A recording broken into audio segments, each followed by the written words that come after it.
கரை வேட்டி கட்டிய அமைச்சரை காவி வேட்டி கட்ட வைத்தது முத்தமிழ் முருகன் மாநாடு என மதுரை ஆதீனம் தெரிவித்துள்ளார்.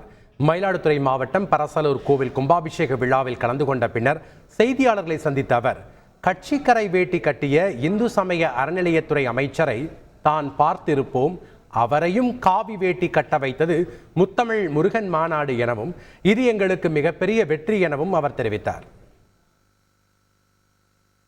தமிழ் மகாநாட்டுக்கு நீ அழைத்தார், கிட்டத்தட்ட ஒரு மாதம் ஃபோன் இருந்தார். அப்புறம் ஏசிடிசிலாம் அனுப்புனார். அவர் தீனாமுனா கட்சியை சேர்ந்தவர்.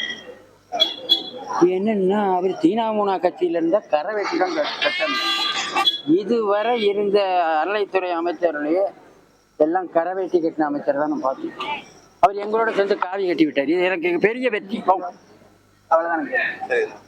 கரை வெட்டி கட்டியவரை காவி வேட்டி கட்ட வைத்தது முத்தமிழ் மகாநாடு. நல்லா செஞ்சிருக்காரு. செய்திகளை உடனுக்குடன் தெரிந்து கொள்ள உடனே சப்ஸ்கிரைப் பண்ணுங்க.